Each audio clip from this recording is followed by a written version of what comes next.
жағдай бар жігіт қой. Кәсіпқой бокс ол үшін бір ермек. Свалкаға шығып, металл жинап, бутылка жинап, сол өткізіп, шыны керек нанға ақша тауып жүрген күндер де болды. Яғни өз-өзіңе серт бердің. Жылаған күндер де болды, шыны керек. 3 бірдей жоғарғы диплом бар. Кәсіпқой боксшының танымайды екенмін. Қиын жекпе-жектің бірі болды. Дебют енді оңай емес. Болды, я сол бірінші раундта сразу нокдаун алдым. Ең алғашқы қолыңа ұстаған ең қомақты сума. $1 миллион кетті ғой. Бірақ түрге қарасам, Еділ Қожамедиев почерным жүрген адам ұқсамайды. Сен кәсіпқой боксшысың ба, әлде кәсіпкерсің бе? Бұл бір керемет сұрақ. Өзімнің қарсыласыма ақша төлеп, менімен бокстасын деп, содан еще ұтылып атасын таяқ жеп. Қару асынған кезің болды? Бір охранникті ұрып, талдырып тастаған.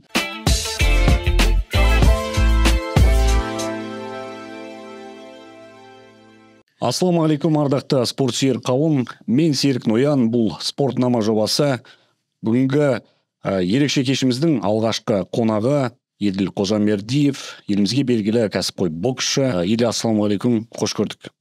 Уағалейкум ассалам, Серік бауырым. Бүгін біз барынша еркін тақырыпта әңгіме айтамыз. Ең бірінші, әрине ол қазіргі таңдағы қазақстандық кәсіпқой бокс.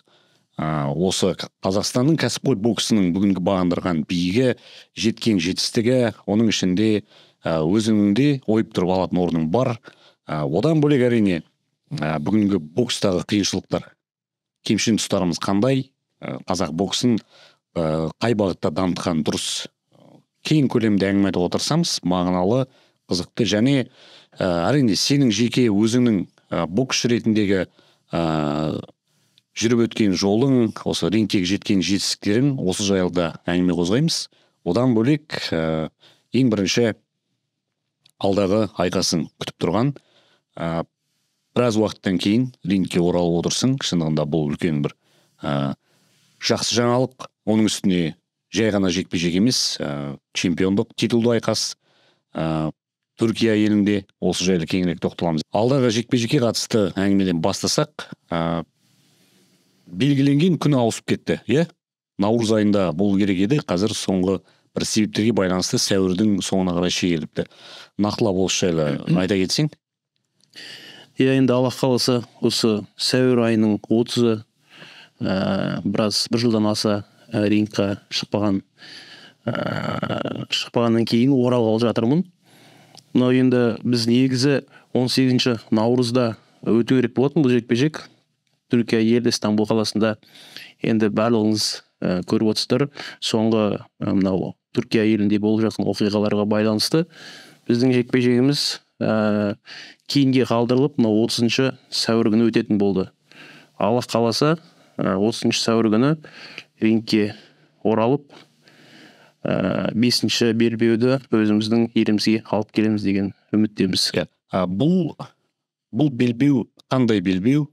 Соған қатысты тоқтала кетсек. Бұл енді мен түсінген бойынша, ол Стамбулдағы бокс кеші сол Түркия елінің жалпы тарихындағы елеулі бір спорттық оқиғалардың бірі.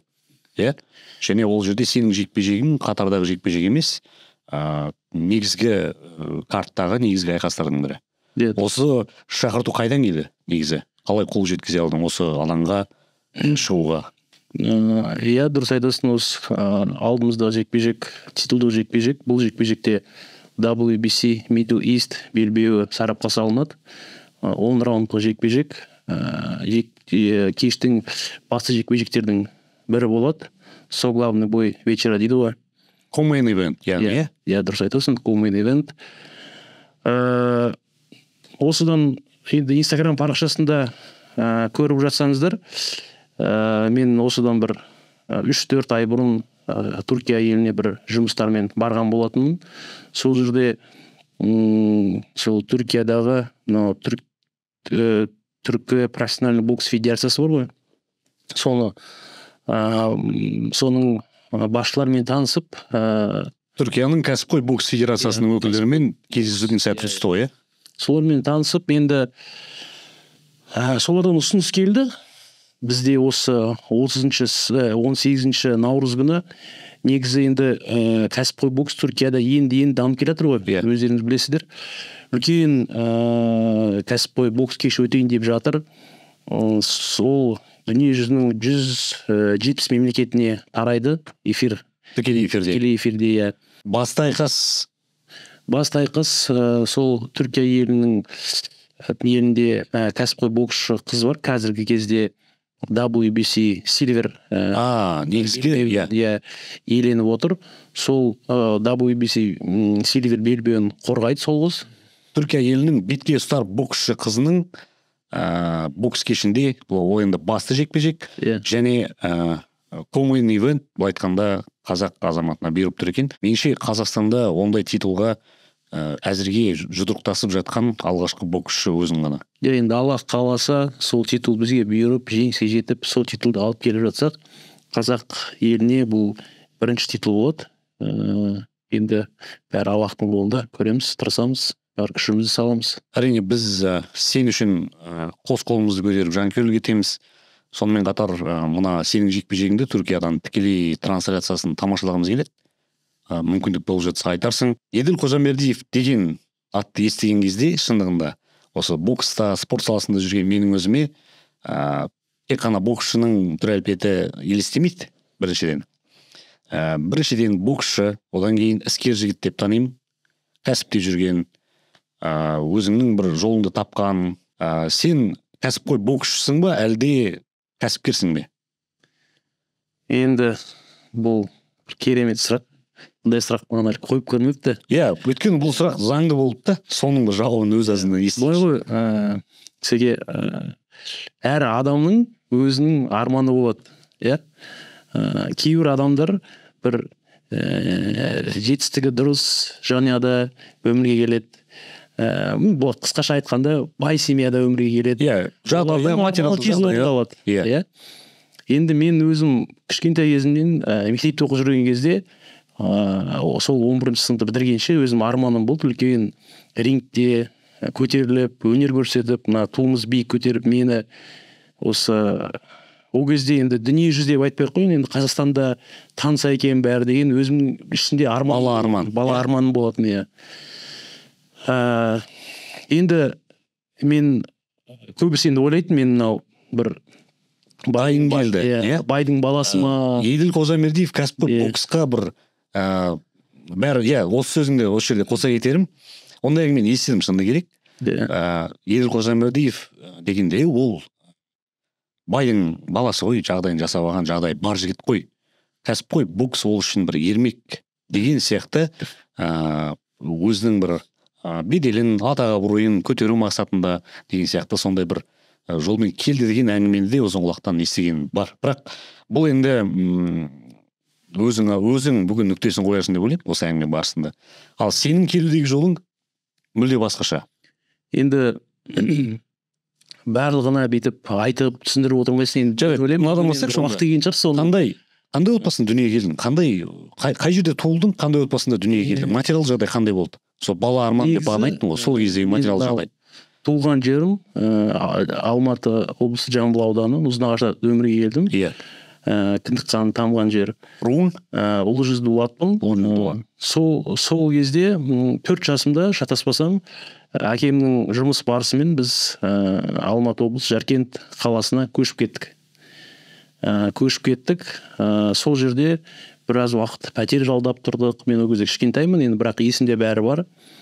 Жаркентте дулаттар аз, тіпті жоқтың аз. Біз Ұзынағаш Жамбыл облысы жақтан болған. Енді айтып отырмын, жұмыс барысынан көшіп кеттік.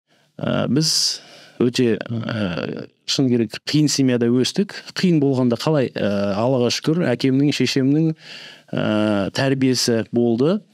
Бірақ материал жағдайда қиын тұрдық та. Біз 4 ағайындымыз, әпкем, 2 бауырым бар, және әке шешеммен 4-еуміз екі комнатада тұрдық та. Әкем қатты ауырып жүрді. Анам мынау сол кезде пособие дейді ғой, анау өкіметте енді жұмыс жоқ, әкесі ауру дейтін бір пенсия сияқты береді ғой. Мемлекеттің бір жәрдемақысы ғой. Көше сыпырып, анау енді шешем сондай жұмыс істеп жүрді. Көше сыпырып, мен ол кезде мектепте оқып жүрдім. Бір өтірік алдырмасам, сол 5-ші сыныптан бастап үлкен бауырым екеуміз, 77-ші жылғы үлкен туған бауырым бар. Бауырым екеуміз свалка болатын бізде Жаркентте, сол менің үйім арт жағында. свалкаға шығып металл жинап, бутылка жинап, сол өткізіп, шыны керек нанға ақша тауып жүрген күндер де болды. Бірте сол 9-шы сыныпта, 10-шы сыныпта есімде бар. Үйде көмір жоқ, сол көмірді отында біздің үйіміздің ар жағында бір ПМК деген андай бір завод секілді болатын. Сол жерде анау күйіп кеткен күл болады ғой көмірдің. Сол жерде анау бітпей қалған күйі қатты шлак дейді ғой. Шлак. Құрылыс мақсатында пайдаланады оны. Сол шлактың ішінде анау толығымен жанбайған көмірлер болады ғой. Соны теріп жинап арқама енді сол кезде 10-шы класс оқимын, 9-шы класс. Арқамды тиеп соны кешір, қайталап сұрағым келіп тұрды, нақтылап. Яғни үйдегі көмірдің қыста үйде жағатын көмірдің жоқтығына байланысты сол жаңа бір құрылыс алаңындағы, я болмаса сол бір алаңдағы жанбай қалған шлактың арасынан жанбай қалған көмірдің бөлшектерін көмірді жинадыңдар. Мынау сайға барып отын тасып, отын аралап, қыстың суық қой енді. Мен өзім азанда оқимын, сабаққа кетемін, түсте келе салып, сумкамды тастап, сол көмір отын жинаймыз. Бауырымыз екеуміз, кейде бауырым ол кезде стройкада істейді, әкеммен бірге. Сөйтіп енді жастық шақ, шыны керек енді солай өтті. Сонымен енді бірақ өзімде бір ішімде өзіме бір уәдем болды сол кезде. Кейде мынандай күндер болды, далаға шығып, енді жаздық кезде жұлдызға қарап ойлаймын, Аллах тағала, неге менің өмірім, неге менің әке-шешемнің, менің жанұямның өмірі осы көршілерімнің немесе достарым сияқты бақытты емес, неге біз өстіп қиналып өмір сүріп жатырмыз деп. Сол кезде өзіме уәде берген болатынмын. Мен мектепті бітіргесін, не де болса да Алматыға кетем, сол жақтан өз жолымды тауып, бұл жағдайды орнына келтіремін. Яғни өз-өзіңе серт бердің сол кезде, Ондай серт. ол кезде? Ол кезде 16-17 жастағы. 16-17 жастағы бозбала, былай айтқанда көк аспанға қарап тұрып, жаңағы кеш батқан бір түнгі уақыт шығып, жұлдызға қарап тұрып, жаңағы жылаған күндерде болды, шыны керек. Енді ол бауырым, мен, інім, үшеуміз бір аяқ киімді киіп мектепке барған күндер болды.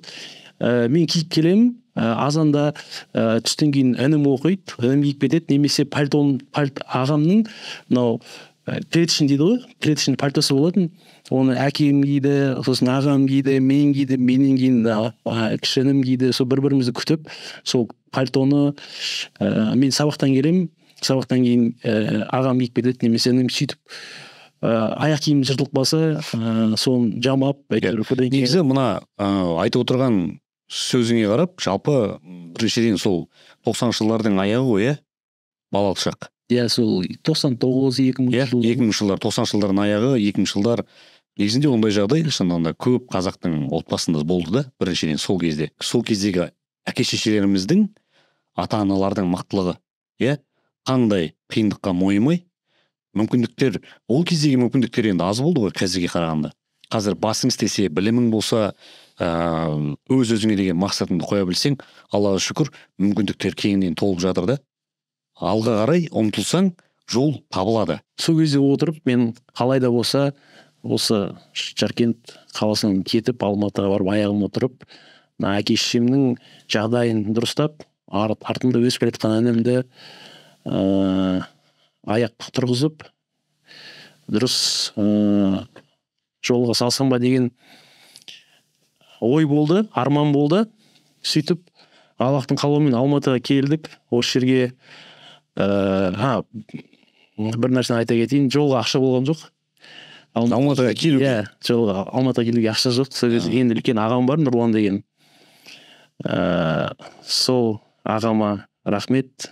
Сол кісі жолыма ақша тауып беріп, барып стройкада істеп, шабашка дейді ғой былай. Шабашинцы етіп, стройкада істеп, маған жолыма автобусға билетіме ақша алып беріп, сол салып жіберді. Алматыға жол аттанып, Алматыға келдік, әпкем күтіп алды. Сосын ертесі күні қалтамда бір 500 теңге ма, 1000 теңге ма ақшам бар. Сонымен үйтіп жаяу жүретін жерге жаяу жүріп, автобуспен баратын егер автобуспен барып әйтеуір сол бірінші университетім сол Шевченко Мазанчи КЗТК университетіне әйтеуір келіппін.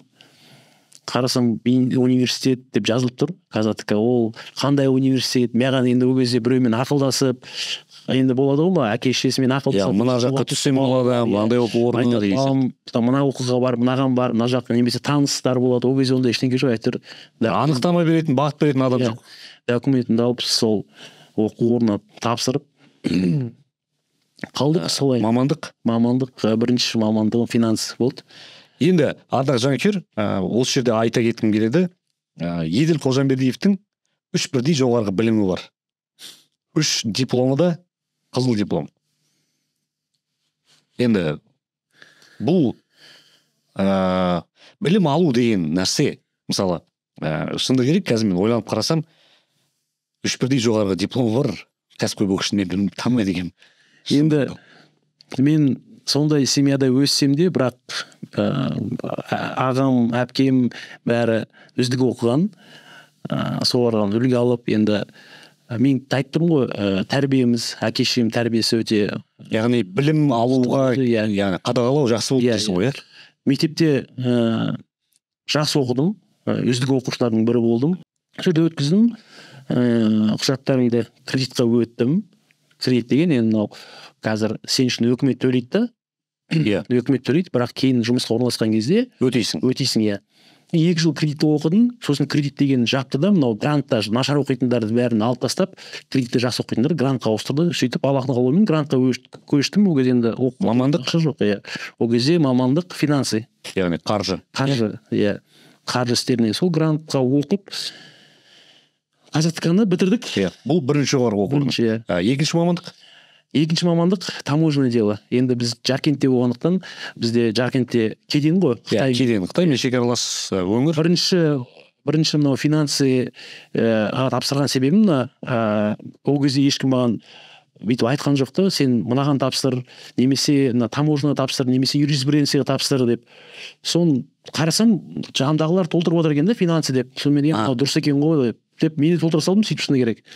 Уже кішкене 3-ші курсты оқып, бітіріп, уже біле бастаған уже кейс болып қалды да, ауысу кейс болды. Сонымен өзім ойладым, мен ойладым, Алматы қалам деп ойлаған жоқпын. Мысалы ауылға барып, кеден таможник дейді ғой, таможник деген енді ол кезде таможник десе, кеденде жұмыс істейді десе, былай айтқанда алтын. Білеміз, кеденде жұмыс істейді, көршілерімізде болды, таныстар болды, ойлаймыз, мен сол таможняға өткізейін деп, сосын екінші жоғарғы бөлімім сол таможня өткіздім. Сол оқу орнында ма? Яғни бұл магистратура. Второй высший, екінші жоғары. Второй высшийға өткіздім, екінші жоғары, 2 жыл оқиды екенсің, егер бірінші жоғары біз 4 жыл оқыдық қой. Сонымен 2 жыл оқып, бітіріп, таможня дипломды алдым. Сонымен енді ауылға келдім. Жоқ, ауылға келген жоқпын. Осында ол кезде мен жұмыс істеп жүрмін, параллельно. Бірақ енді ойдың бәрі Қорғасқа жету. Кеденге сол қарғысқа кіру үшін одақта қаражат керек, таныс керек. Сонымен ақынып сұрастыра бастадым. Қалай жолдар бар ма? Ол жерде енді айтпай ақ қойын, мынандай ақша керек екен, мынандай бүйтіп айтты деп. Бірақ енді жоқ, ұзын қылатын әңгімесінде қанша сумманың төңірегінде әңгіме болды? $10 000 деп айтты маған. Бұл қай жылы? Енді бұл 2004 мен түстім, 2010 жылы. 2010 жылы, яғни 10 жылдан астам уақыт. $10 000 деген. Ол кезде $10 000 деген үлкен ақша ғой. 2010 жылы $10 000-ға не алуға болатын еді? Енді пәтер ала алмайсың, ол кезде пәтердің құны қазіргіден де қымбат болды. Бірақ $10 000 мен сияқты балаға Алматыда өз пәтер жалдап тұрады. Әке шешем еще параллельно әке шешеме көмектесемін, жұмыс істеймін мына жақта. Жұмыс істеп, ауылға ақша жіберіп отырамын. Қазір сол жұмысыңа тоқталамыз? Ондай ақша болмады. Сөйтіп Қорғасқа жол түсті, бардың. Сонымен Қорғасқа жол түскенде бұйырмады болды. Яғни сұрастыра бастадың, жаңағы ақшаның $10 000 көлемін естідің, одан кейін бір таныстар іздедің, реті болмады. Дипломды алдың? Диплом бар. Сонымен ар ойланып, бер ойланып, енді мен жүре берем ба бұл жерде, жұмысқа кіру керек, өзім параллельно жұмыс істеп жүрмін. Сонымен бір кісілер айтты, сен бірақ спорт тастамайдым ол кезде. Спортты тастамайым, спорт спортпен шұғылданып жүрдім. Сол кезде яғни жаттығу тұрақты түрде. бір кісілер айтты, сен енді өзің спортшысың, мынау дипломың, 2 высший дипломың бар, Қызылға бітірген. Сен қазір мынау ол кезде полиция болды, милиция болды, қазір полиция. Сен милицияға кірсеш, яғни құқық қорғау саласына қарай. Оңай. Құқық қорғау саласына $10,000 керек емес. Ол жерге қазір өзің сияқты жігіттер керек деп. Сонымен ары ойлап, бері ойлап, мынау Жетісу ауданының өзі, сол Өжет жақта тұрамын, квартирада. Жетісу ауданының мынау РОВД-сі дейді ғой. Иә, ішкі істер органы. Барамын, ана 2 дипломымды алып. Маған айтады, мына жақта юридический керек, анау заң. Бұл дипломың болмайды. Юридический диплом керек дейді. Сонымен не істеймін? Біздің қасында Қазатка Шевченко көшесінде болса, ар жағында Құрбанғазы көшесінде Қонаев атындағы юридический заң. Енді сол жерде студент оқып жүргеннің бәрін білесің, жан жақта университеттер. Соған барам, сол полицияға кірем деп, сол жаққа тапсырамын. Үшінші. Бұл яғни бірінші жаңағы қаржы саласында бітірдің, арасын суытпай, дереу сол жылы екінші жоғарғы оқуға тапсырдың. Ол кәдімгі кеден саласы бойынша, осы. Одан кейін 2 жылдан кейін жаңағы кеден саласына бітіргеннен кейін бардың, $10,000 сұрады, жұмыстың реті болмады. Сосын заңгердің оқуын оқу керек деген нәрсе болды. Сондай сұраныс болғандықтан Қонаев атындағы университетке бардың, 3-ші жоғарғы. Ол жерде 2 жыл оқисың ғой. 2 жыл оқыдым, иә. 3-ші жылға тапсырдым. Таңғалды енді, онда мынаны не үшін оқыдың депші. Сонымен енді керек дедім маған. В общем, мен полицияға барам, сол жақта істеймін деп, керек деп тапсырдым. Оқыдым, сол Қонаев университетінің атынан жарыстарға шығып жүрдім. Ол кезде кикбоксинг, боевой самбо, рукопашный бой дейді. Ол кездегі негізгі айналысып жүрген спортың осы кикбокс, яғни және әскери самбо. Қоян қолтық күрес дейді ғой. Қоян қолтық ұрыс, иә. Сол боевой самбо мен әскери самбо ғой сол. Иә. Соған шығып жүрдім. Сол бардым, айттым, тапсыру керек деп. Тапсырдым. Спортшы, ол кезде енді денем қалыптасқан, көрініп тұр. Спортшысың ба? Иә, спортшымын. Қандай түрде осындай болды. Бізге керек. Бізге керек. Университеттің атынан шықса, все, проблема жоқ деп. Мен біраз уақыт менің суретім ілініп тұрды Қонаев университетте. Біздің институттың бетқұстар азаматтары, студенттері деп, спортшылар деп. Соң 2 жыл оқып бітірдім, дипломымды алдым. Сол Жетісу ауданының РОВД-сына бардым, өткізгенде айналайын, военный билет керек деді ғой. Военный билетсіз сен жұмысқа алмаймыз. Енді мына жерде бар ғой, бір қоғамның әділетсіздігі деп айтса болған ол. Енді біз ол кезде енді біреу маған екеуміз дос таныс. Ақша сұрады ма? Жоқ, ақша сұрамады. Сен ақша берейін деген оймен барған жоқсың. Жоқ, ол кезде ақша жоқ ол кезде. Қолыңда 2 жоғарғы дипломың бар енді. 3 диплом. Иә. Қолыңда 3 жоғарғы білім аяқтағаныңды дәлелдейтін дипломың бар. Спортшы ретінде жеткен, әуесқойда жеткен жетістіктерің бар. Жаңағы кикбокстан, әскери самбодан.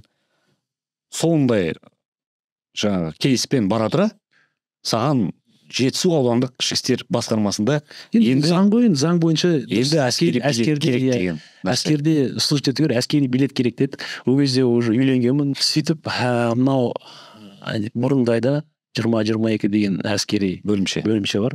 Спецназ КНБ дейді. Сол жаққа барып, 1 жыл служить етіп, сол спецназдың атынан жарыстарға шығып, сол жерде служить еттік. Әскери қызметке күнде барып жүрдің ба әлде? Жоқ, барып қалып жүрген күндерінде болды. Сосын енді біраз уақыт өткеннен кейін частьтің командирімен, взводтың командирімен танысасың, жақсы қарым-қатынас. Жеңілдіктер жасалды семьям, бала-шағам болғандықтан жеңілдіктер жасалды. Сонымен азанда барып кешке қайтып келіп жүрдім үйге. Жарыстарына барып жүрдім. Ешқандай жарысты қалдырмай. Кәдімгі сапқа тұрып, әрине сапқа тұрып, жүру, тренировка жасау бәрін қалдырмай жүрдім. Кешке ғана үйге барамын. Таңертең қайтып келемін. Қай жерде саған ұнады? Бірінші жоғарғы білім алған Казатекама жаңағы 2 диплом алып шыққан Қонаев па әлде әскерде қызмет еткен бе? енді бірінші сол казатка ұнады. Шыны керек, енді ол кезде баласың ғой, жассың, Алматыда бірінші студентсің. Бірақ етің тірі болып тұрған, етің тірі болғаннан кейін тез сіңісіп кеттің. Мынандай сұрақ, бір сабақты ақшамен шешу, я болмаса ондай бір әрекеттер болды ма? Қазір бір қызық жағдай айтпеген, бірақ енді мен группада старсы болдым сол кезде. Сол өз группаңның старсымын. Енді болды, енді сабақ оқығысы келмейтіндер, оқымайтындар, енді группада 40-45 адам ба, сондаймыз. Мені старс қылып, енді мен мектепте үздік оқығандықтан сол институтқа түстім. Анау сабақ басталады. Мен енді біз бір 9-10 сыныпта, 8 сыныпта да өтіп кеткен программаларды бізге бастап жатыр да. Мен оны жатқа білемін, тұрып ағылшынша жақсы сөйлеймін. Өзім сол кезде мұғалімдер таңғалатын сол институтта. Яғни ағылшын тілін сен мектепте біліп келдің ғой? Иә, мектепте біліп келдім. Мектептің программасымен мен уже институттың мұғалімдері таңғалатын. Сен қай мектепте оқыдың, қалай оқыдың, сен қалай бұл білім? Енді мені автоматпен старсып қойды да сол жерде. Сонымен өзім еще параллельно жұмыс істеп жүремін. Түске дейін сабақтан, түстен кейін жұмысқа кетемін. Экзамен болады сол кезде. Ақшамен? Ақшамен 1000 теңге, 1000 теңгені жинайтын. 1000 теңгеден маған 45 адам 45 теңге жинап беретін. Менің маратымды мұғалімден 5 теңгеден шешетін.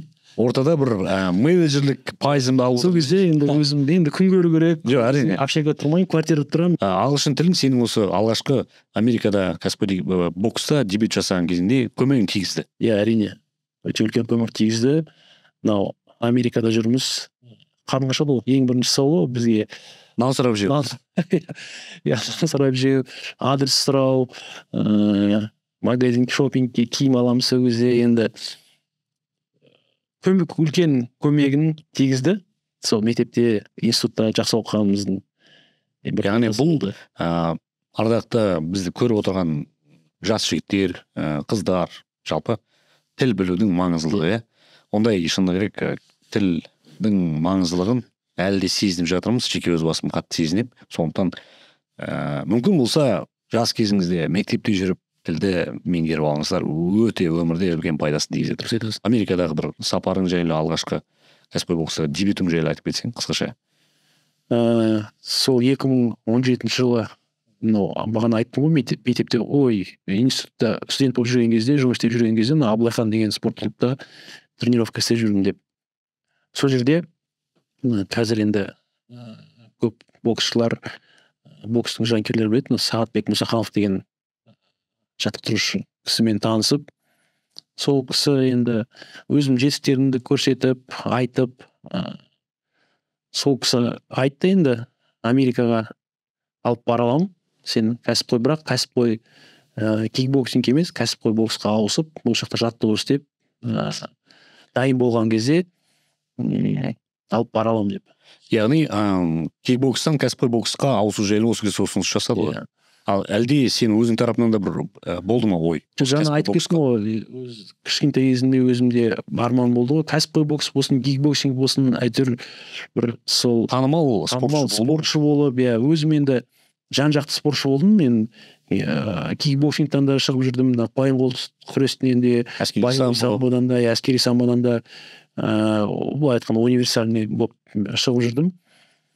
Сол кезде арманым болған, сол өзімді сол осындай спорттан әйгілі ету. Алғашқы жеңіске жеткен сәттегі көңіл күйді айтшы бірінші. Еске қалар жекпе-жектердің бірі, әлімге дейін сол бірінші раундтың қанша уақыт созылған сол есімде, сол ұмытпайсың. Ұмытпаймын, өйткені қиын жекпе-жектің бірі болды. Дебют енді оңай емес. Болды, сол бірінші раундта сразу нокдаун алдым. Шығасып бірінші раундта нокдаун. Құладым, тұрып, бірақ енді біз қазақ болған намыс бар ғой, ар жақта экранның ар жағында туған туыстықтандар, семья, бала-шаға бәрі қарап отыр.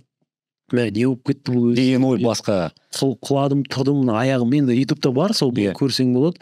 Аяғым енді бүйтіп шалынып нетіп тұрмын, бірақ рефериге айтып тұрмын, мен дайынмын боксасам деп.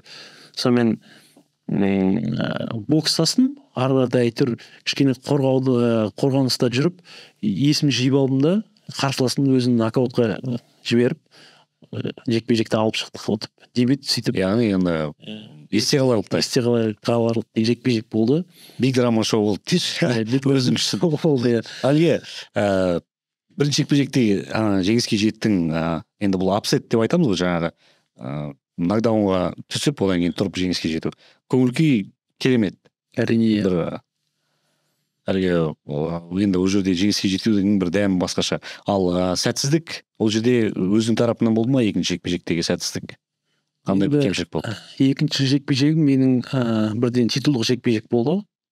WBB World Boxing Bureau тұжырымы бойынша әлем чемпионы атағын бокстастық.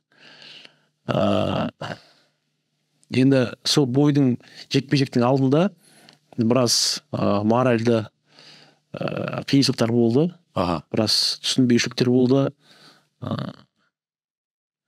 Соларда енді бір әсері тигізді деп ойлаймын. Бірақ шықтым, бокстастым, ұпай санымен жеңіліс таптық. Әр боксшының арманы әрине осы әлем чемпионы титулына жетсем деген. Біз бүгін кімді үлгі тұтуымыз керек дегенде қарап тұрсақ, айналып келген кезде өзіміз танымайтын шетелдік спортшылар, шетелдік жұлдыздар осыған тағайынданып келеміз, тоқтаймыз. Мысалы Макгрегор тұлға, көп біздің жеткіншектер үшін, балақайлар үшін Макгрегорды тұлға санаймыз біз, енді ол Макгрегордың айтқан сөзі, киген киімі, жүріс тұрысы қандай құндылық бере алып жатыр бізге. Ол жұлдыз сөзсіз, мен мойындаймын. Ол маркетинг жағын, жарнама жағын өте терең меңгерген, бес аспап сондай шеберді. Бірақ мораль деген нәрсе бар ғой, құндылық. Біз Макгрегордан қандай құндылық алып жатырмыз? Бізді қойшы қалыптасып қалдық, біз қалыптасып қойған адамбыз енді. Біздің інілеріміз, қарындастарымыз осы спортқа келсем деп жүрген, олар қандай құндылық алып жатыр? Көрдіңіз бе? Осы сұрақ мені қатты ойландырады, осы сұрақ. Демек, біз бүгін өзіміздің ортамызда бар, мысалы, спортшылар, тұлғалар, осы адамдарды кеңірек насихаттауымыз керек екен. Әрқайсысының өмірі жеке бір киноға лайықты, ең кем дегенде бір деректі фильм түсіруге лайықты тұлғаларымыз жеткілікті. 16 жаста ұлың бар екенін ешкім білмейді. Ал тіпті ойламайды да, Елін Қожамбердиевтің 16 жаста бозбала, айтқанда жетіп болып қалған ұлы бар екенін ешкім білмейді. Неге семьяңды соншалықты жасырып ұстайсың? Жасырып ұстаған емес, енді бұл аккаунттың өзін тек қана былай қарасаң, тек қана спорт ол жердеш. Отбасымен бөлек аккаунт бар ма?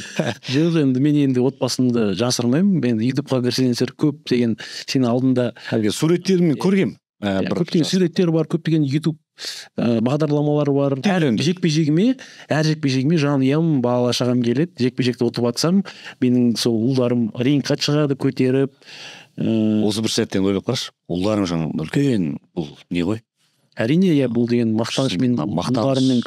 Менің ұлым қазір 9 сынып бітіріп жатыр, 16 жаста. Спортпен шұғылданады ғой? Боксқа барады, спортпен шұғылданады, тоже боксшы. Оның өзі айтып отырады, папа, мен мектепте бәрі таниды сізді, осындай боксшының баласы деп. Енді маған да бұл бір шетпен қарасымен сүйсінемін де өзімше, енді менің балам шүкір деп, мен мақтан тұтады депші.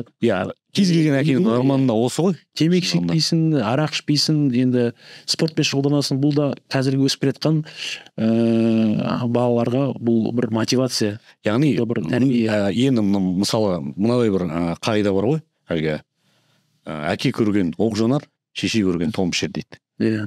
Бұл айтқанда әкенің жүріп өткен жолы, әкенің көрсеткен үлгісі, ол ұлына номер бірінші үлгі тұтатын тұлға ол әкесі. Сондықтан әкесі дұрыс үлгі өнеге көрсете алып жатса, дұрыс сөз айта алып жатса, демек бұл әкелік парызын, борышын дұрыс өтеп жатыр деген сөз. Неше балаң бар қазір? 3 ұлым бар. Үлкені 16-да, ортасы 12-де, кішісі кеше 7-ге толды. Өте керемет. Жеңгеміз?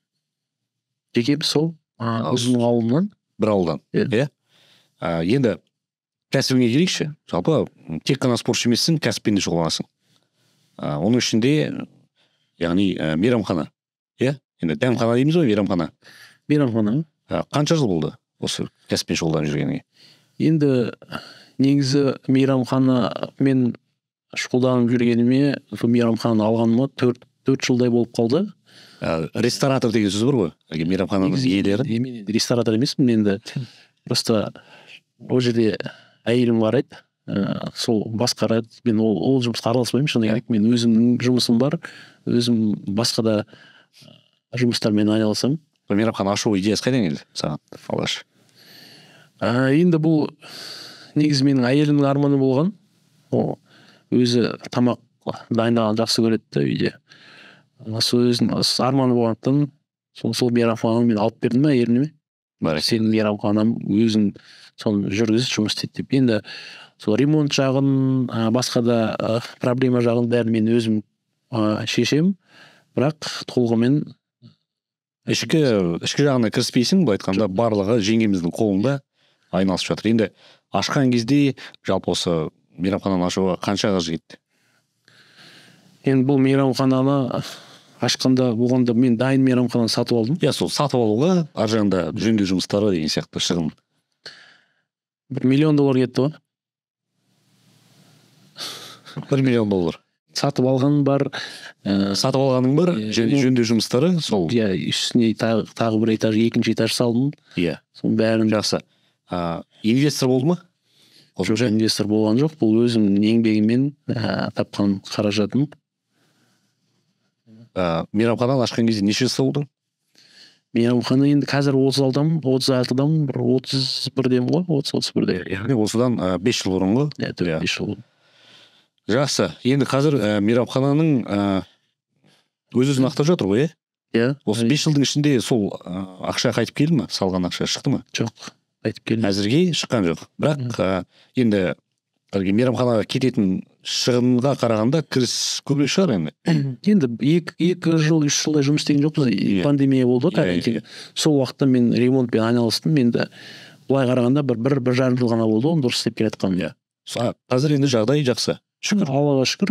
Бірақ қазірде де инвестиция жасау керек. Енді инвестиция сұрайды бәрібір. Ананы алу керек, мынаны алу керек, мынаны істеу керек. Бірақ Аллаға шүкір. Енді ардақ жанкүйерлер, жалпы біздің көрермендер дұрыс түсінеді деп ойлаймын. Біреудің мәселе бұл жерде біреудің ақшасын санап, я болмаса біреудің бір тапқан пайдасына қызығу, бір қызғана қарау емес. Менің бұл жерде бірінші көңілім марқайып тойынып отырғаным, осындай арамыздан шығып жатқан қарапайым қазақтың азаматтары спортпен де айналысып, кәсіппен де айналысып, осындай табысқа жете алады.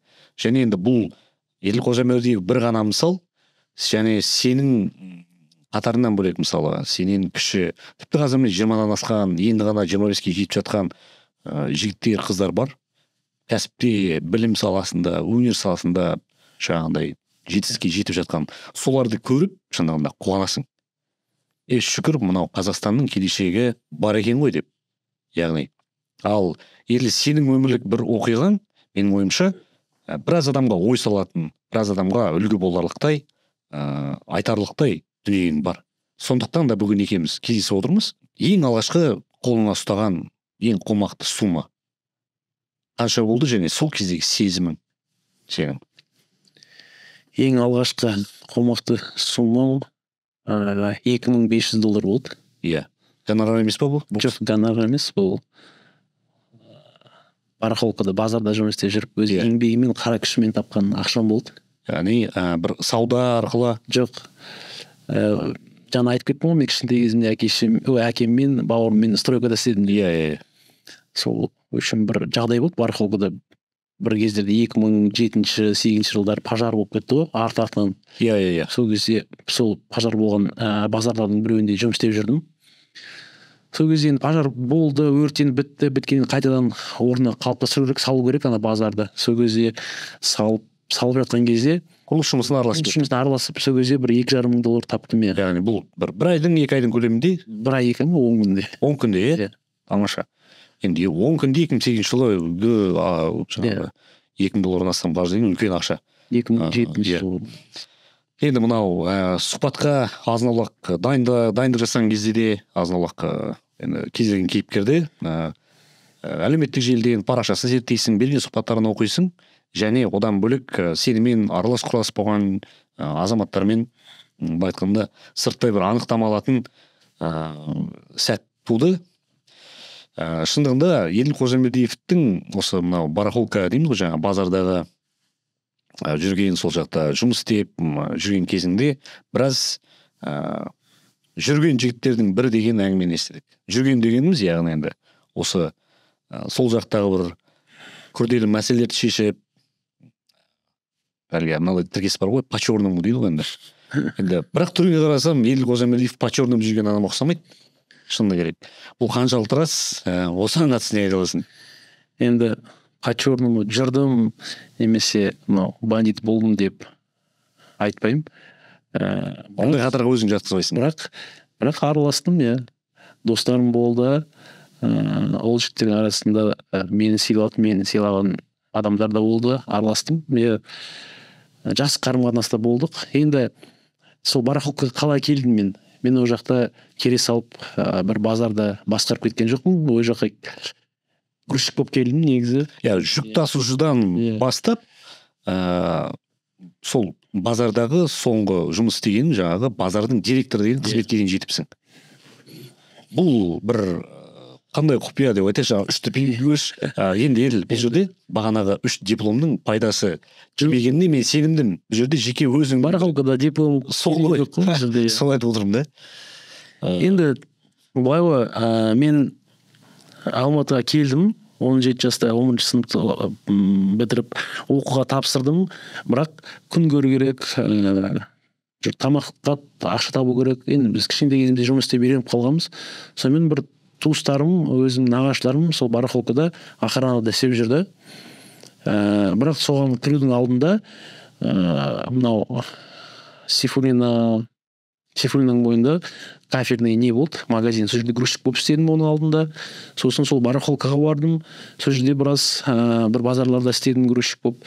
Одан кейін сол нағашыларым мені охранник кіргізген жоқ, стоянщик, анау мәшинелерге қарайды ғой, баяғыда автотұрақта алғашқы жұмысың сол болды. Сол стоянщик болып, сол ана Ташкенттен Өзбекстаннан автобустар келетін, сол автобустарды қарап, сөйтіп бүйтіп жүріп әйтеуір, сосын охранник болдым. Лихий 2000-ний ғой, охранник болдым.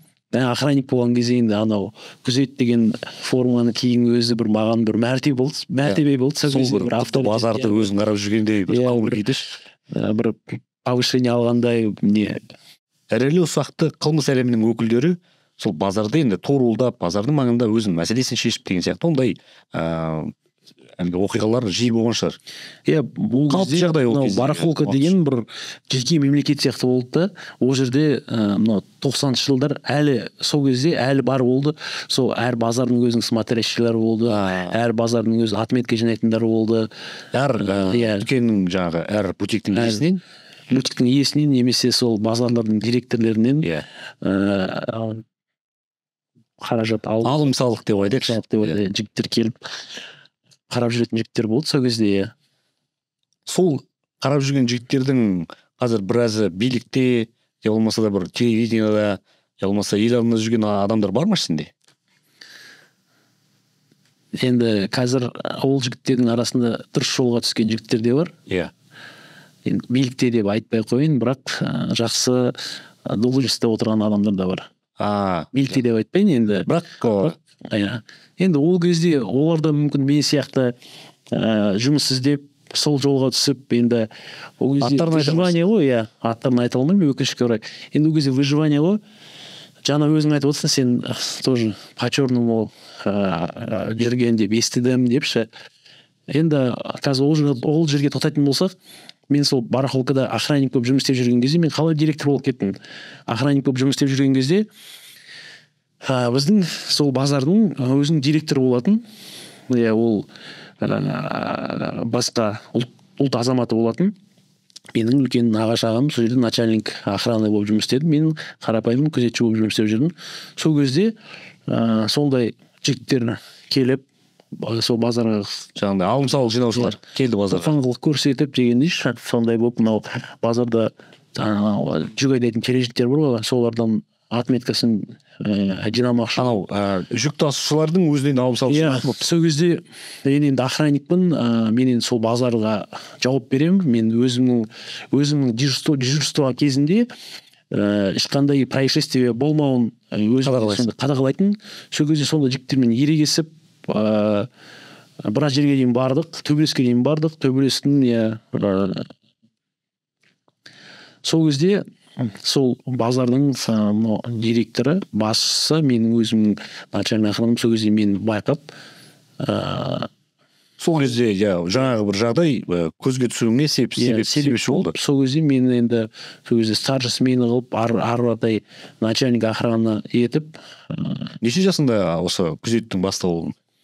Күзеттің бастығы 24-25 жасында. 25 жасында, яғни бір базардың күзет қызметінің бастығы болдың. Ол базардың аумағында неше бутик, яғни неше дүкен болды? 250-дей. 250-дей. Қол астында неше адам қызмет етті? 25-30 адам. 25 жасында, яғни бір кішігірім күзет қызметінің басшысы болдың. Әр кәсіпкердің өзінің проблемасы болады сол кезде. Сол кезде мен енді начальник охранамын.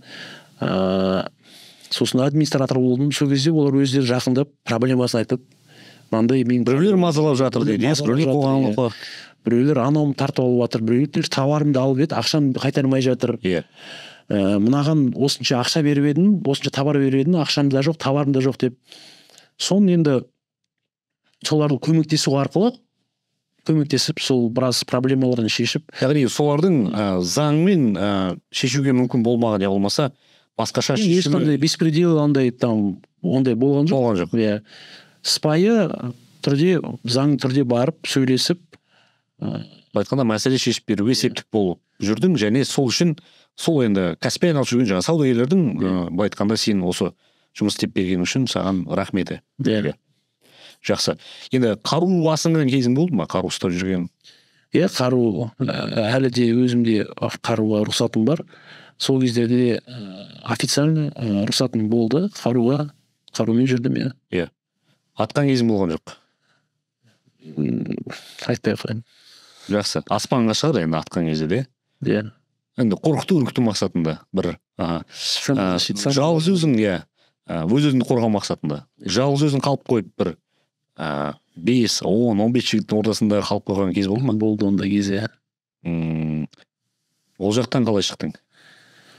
Енді келісімге келіп па, әлде шынымен де барлығы жабылып ұрып? Бір жағдай болды. Бізде бастықтың бірнеше базары болды да, мен өзімнің базарымда өзім сол начальник охрана болып жүрген кезде басқа базарда басқа жігіт болатын.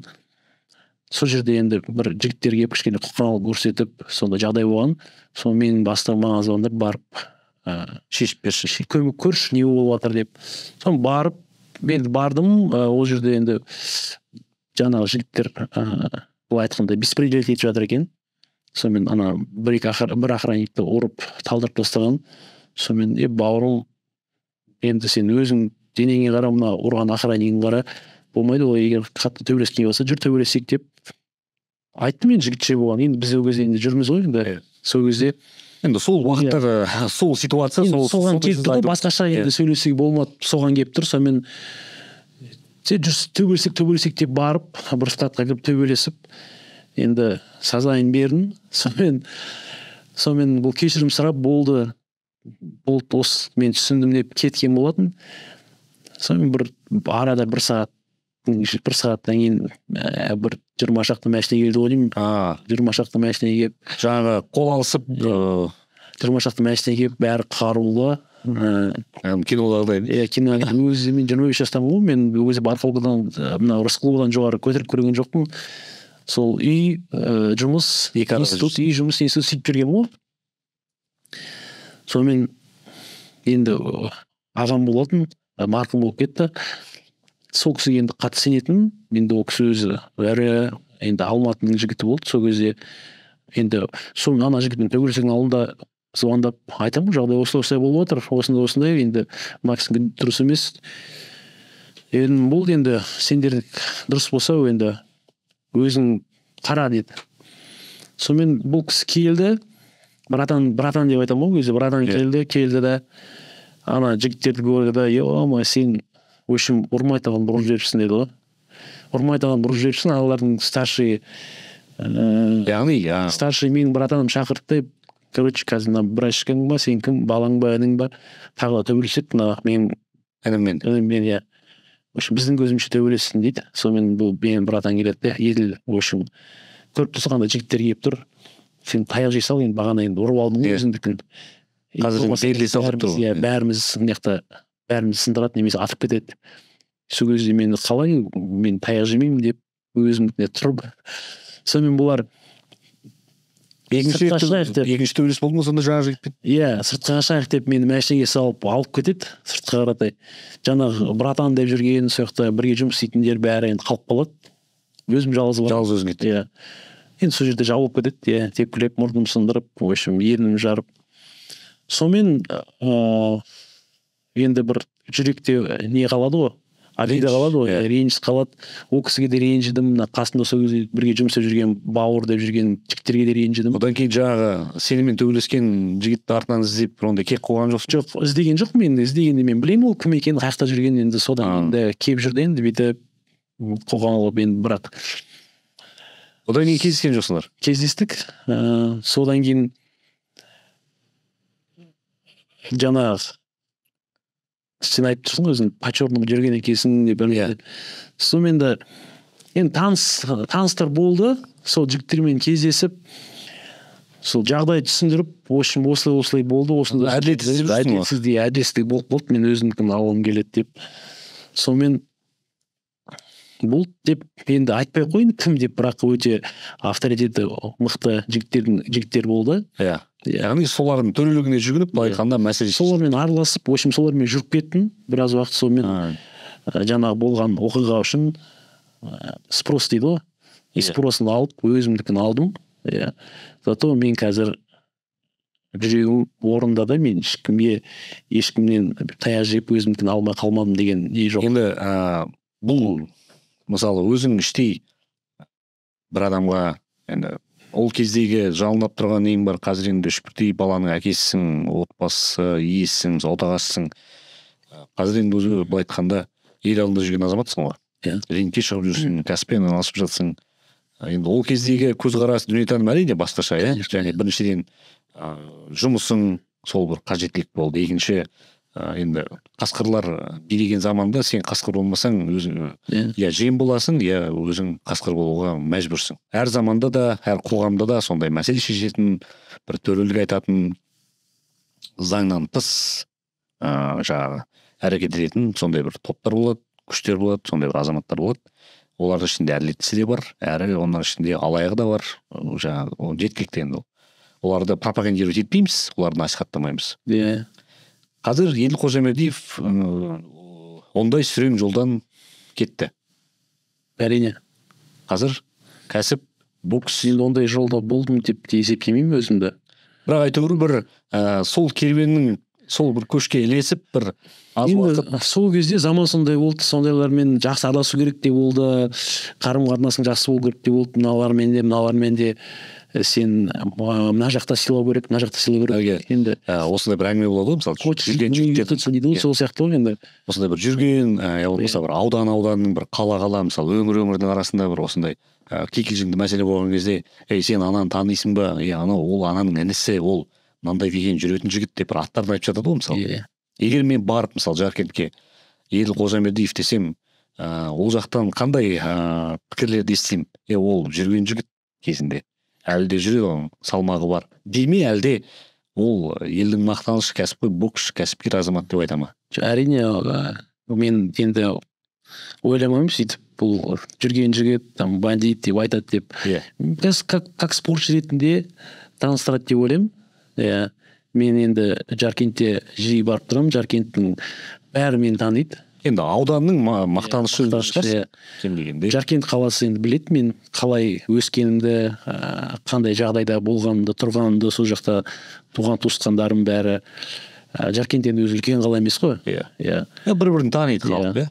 Осы туған жеріңе бір қандай азамат ретінде туған жерге келіп бір қайырымдылық болсын бір жасай алдың ба? Өзің бір іштей арманың болған шығар сондай, кейін бір қолыма. Иә, Жаркент қаласында енді әр қалада, әр жерде мынау жағдайы нашар тұрғындар бар.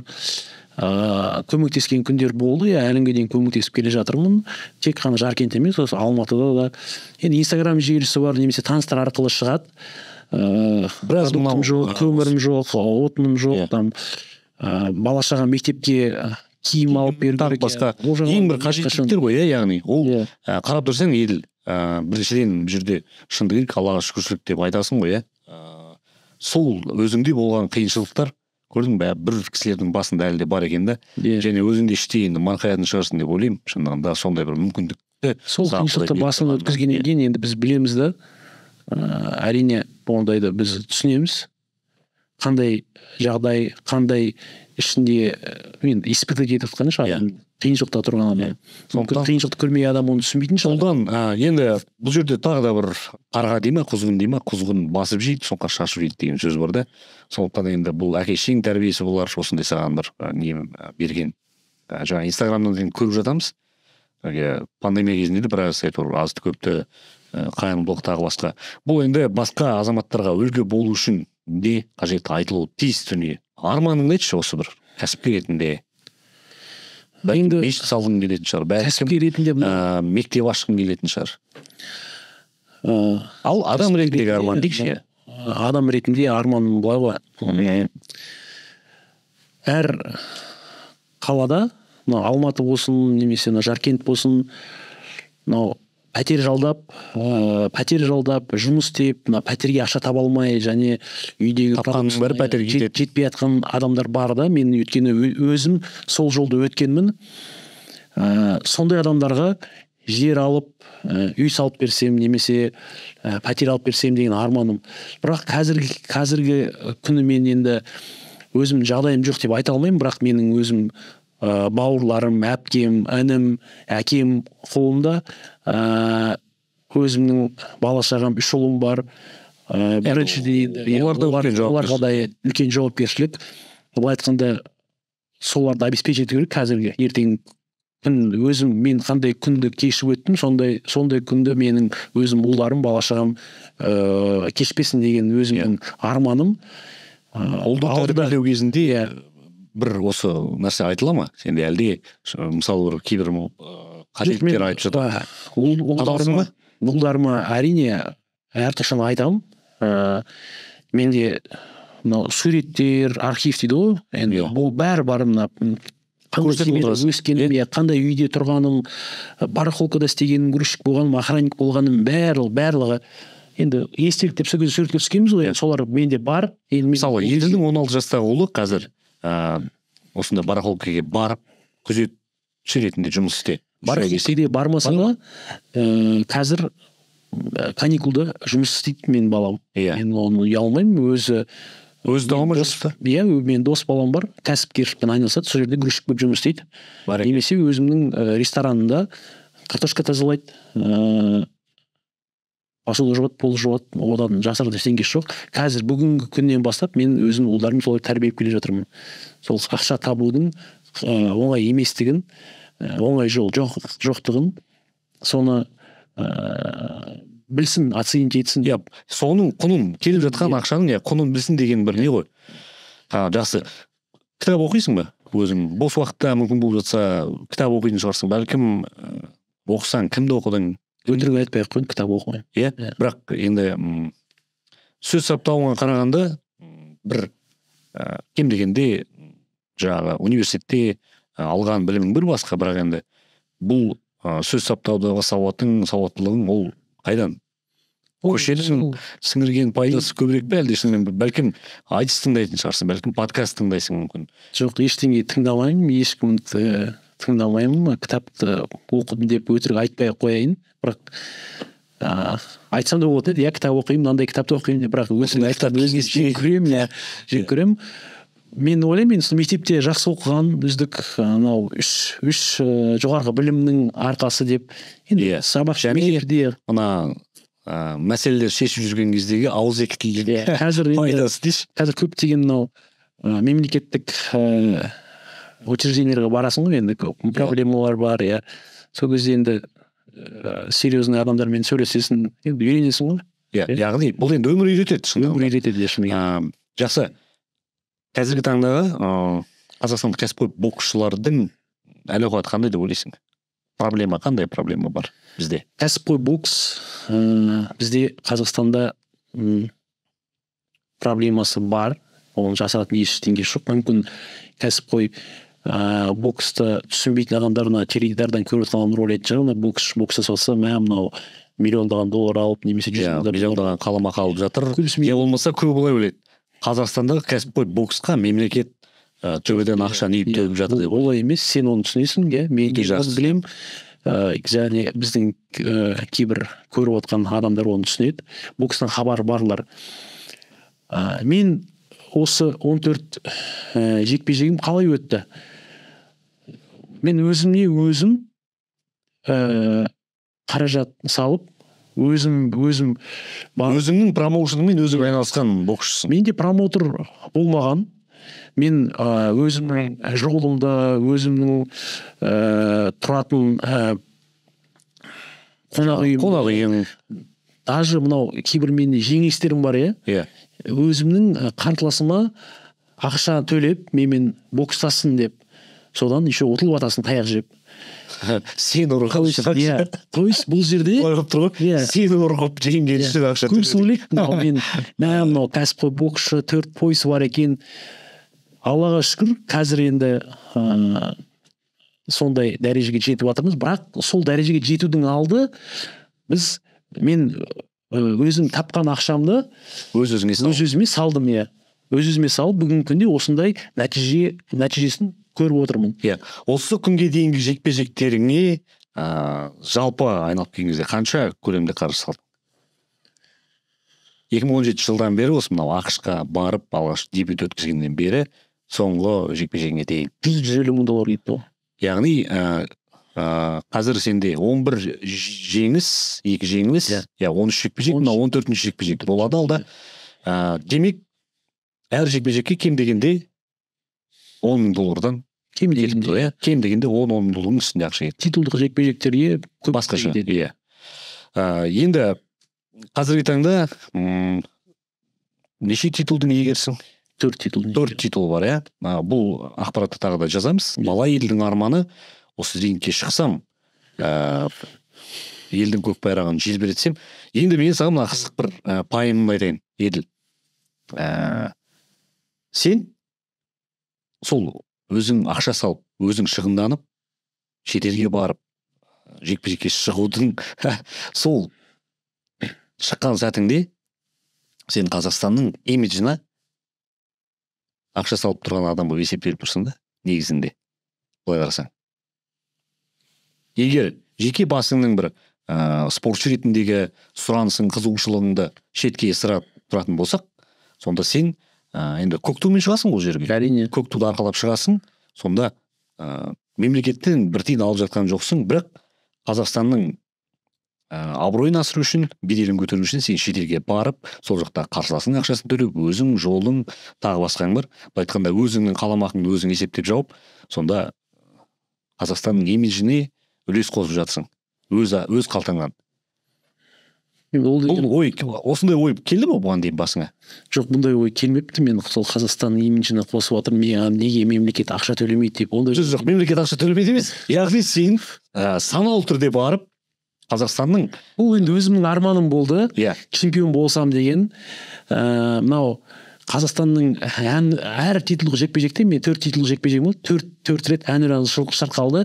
Енді бұл деген бір ерекше сезімді, мынау әнұран шырқап, көк ту көтеріліп жатқан кезде, мынау ол деген бір кәдімгі бір рух береді, мотивация береді. Тек қазақ ел емес, өзім туған туысқандарым, бауырларым, артымда өсіп келе жатқан өзім ұлдарыма бір қуаныш сыйы да болшы. Иә. Яғни бұл Еділ Қожамбердиевтің жаңағы айтамыз ғой, тағы да айтамыз, марқайу. Сондықтан да бұл шындығында Алла тағала саған мүмкіндік беріп, өзіңнің қолыңмен. Енді біреу сен жасамайды ғой. әрине мен Олимпиадаға бару деген нәрсе енді түсінікті, саған бұл бір ол үшін де үлкен 10 жыл 20 жыл уақытың кетуі керек еді, иә. Сөйтіп келдің, кәсіпқой боксқа шықтың, және де өзіңнің арманыңды орындай алдың. Сондықтан да сенің алдағы жекпе-жегіңде шынында да сәттілік тілейміз. Өте бір салмақты әңгімелер айттық, шынында. Жаңа қырынан көрдім дейікші бүгін сені. Бұл бір алғашқы подкастымыз емес шығар деген ойдамын. Өйткені мына сұхбат шыққаннан кейін ертең біраз сұрақтар туындайды. Және ол сұрақтардың жауабын әлі де аламыз. Енді мына алда сәуір айында Түркияда өтетін жоспарланған жекпе-жегіңде ең бірінші сәттілік тілейміз. Титулды айқаста саған жеңіске жетіп, елдің абыройын асырып, шындығында өзіңнің тағы бір арманыңа жетуіңе тілектеспін. Ал енді кәсіпқой боксты қашан қоятын ой бар? Енді кәсіпқой боксты қою жағынан әлі ойланбаппын. Ондай ой келген жоқ, иә? Ондай ой келген жоқ әлі. Көреміз, уақыт көрсетеді. Мен енді бұл кәсіпқой бокстасып жүрген енді ақшам толып, қайда шашарым білмей жүргеннің арқасы ой емес. Енді өзімнің арманым, өзім спортшы болғандықтан әр істі бастағанда аяғына жеткізу керек қой. Мен осы өзім спорттық жолымды аяғына дейін жеткізбегенше тоқтамаймын. Бір уақыт келеді, сәті келеді, сол кезде бір ой келеді, түсінетін, өзім бір сезетін уақыты болады дейсің ғой, өзім тарихқа жазып кеткім келеді. Және біз де оған тілектеспін, сенің осы ойыңдағы арманыңа жетіп, болашақта осы шындығында еділме мына сені болашақта промоутер ретінде көргім келеді да. Осы кәсіпқой бокстан промоутерлік лицензия алып, тіл білесің, ел көрдің, жер көрдің, кәсіпқой бокстың дәмін таттың. Ары қарай промоутерлік компания құру ойда бар ма? Ондай негізі ұсыныстар келген, ондай идеялар берілген кісілерден, промоутерлардан. Негізі ойландым, болады, мүмкін көріп қаларсыздар. Осы бизнесте негізі алаяқтар өте көп деген ашық айтылады. Қаншалықты осымен келісесің? Осы кәсіпқой бокста келісемін. Ол алаяқтар кімдер? Көбінесе шетелдіктер ме? Әлден бөлкім біздің айтпай қойын, бірақ өзіміздің арамызда да бар. Қазақ бауырлардың арасында, қазақ ағалардың арасында. Қазақстандық нарықта жүргендердің ішінде. Менде мақал бар ғой, періште алтын көрсе жолдан таяды. Мүмкін енді ақшаны көрген кезде мүмкін көзіне перде жабылып, мүмкін соған шалынған адамдар шығар енді. Бірақ шындық әрқашан ол шығады, ашылады. Енді ол адамдардың бетіне де айтқан мен ешқашан біреудің артынан сөкпеймін.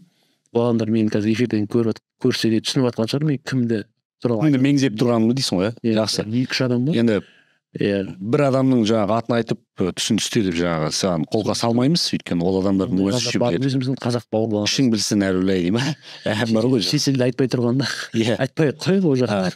Менің өзім енді ардақ жанкүйерлер алдағы уақытта қазақстандық Don King деген тамаша бір шығарылым күтіңіздер. Менен сонымен қатар жаңағы мексикалық наркокартель, одан кейінгі мына ағылшындық наркобарондармен Қазақстанның кәсіпқой боксын не байланыстырады деген сұрақтың жауабын таяуда аласыздар. Өте қызықты шығарылымдар дайындап жатырмын. Енді Еділ, мен осы жылға өзіме уәде бергем. 2022 жылы Қазақстандық кәсіпқой бокста мен үлкен бір әділетсіздіктерді көзім шалды. Осымен күресем деп өзіме уәде бергем. Бұл күресім менің бір трагедияға толы, я болмаса, бұл менің күресім белгілі бір агрессияға толы емес, кәсіби тұрғыда өте терең ойластырылған, барынша жан-жақты қамы жасалған стратегиялық тұрғыдағы күрес. Яғни бұл осы кәсіпқой бокстың нарығындағы ойыншыларға монополистерді ысыру және жаңа боксшыларға, жаңа ойыншыларға, оның ішінде менеджер, промоутер бар, осыларға шығуға мүмкіндік беру, соған ықпал жасау, өзім де соны дәм татқым келеді. менеджер ретінде, промоутер ретінде қызмет етіп көргім келеді. Тек қана бокста емес, ал қазіргі негізгі мақсатым осы кәсіпқой бокс. Сондықтан бұл жерде мұратымыз ұштасып жатыр деп ойлаймын.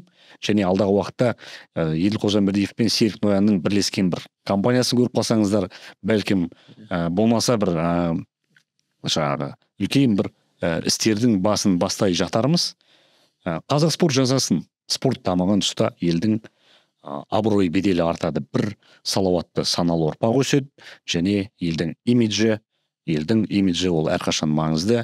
Қазақтың көк байрағы желбірей берсін. Еділ келіп осындай мағыналы, терең, қызықты, эксклюзивті әңгіме айтып бергенің үшін рахмет. Спортнама, мен Серік Ноян. Келесі жүздескенше аман сау болыңыздар. Ассалаумағалейкум. Рахмет.